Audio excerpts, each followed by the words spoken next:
The word Hoor comes from classical Arabic texts and is most commonly mentioned in the Qur'an in descriptions of paradise. It refers to beings created by God as part of the reward for the righteous in the afterlife, symbolizing purity, peace, and divine generosity, not worldly fantasy.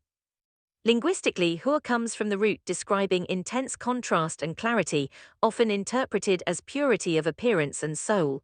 Classical scholars emphasize that the term points more to spiritual perfection than physical obsession, a meaning often lost in modern casual discussions.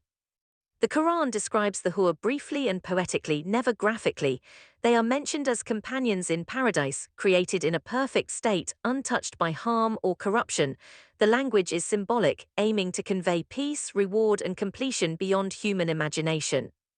Contrary to popular belief, paradise is not gender-biased.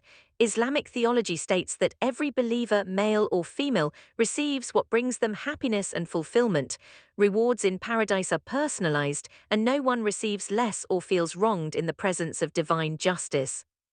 Many scholars explain that descriptions of paradise, including the Hoor, use imagery familiar to humans to communicate joy. The reality of the afterlife is beyond physical comparison. These descriptions are signs, not mirrors, of what awaits beyond worldly limits. Over time, cultural storytelling, politics, and sensational media distorted the idea of Hoor, reducing it to caricature. This shift ignores the end's consistent emphasis on moral success, patience, and faith, not shallow reward-seeking or indulgence. The core purpose of mentioning Hoor is motivation, not temptation. They represent peace and the fulfillment of sacrifice endured with faith. Islam repeatedly reminds that God's greatest reward is nearness to Him, with all other gifts being secondary. Paradise operates under different rules. Jealousy, insecurity, and desire as we know them do not exist there. What people receive is pure contentment.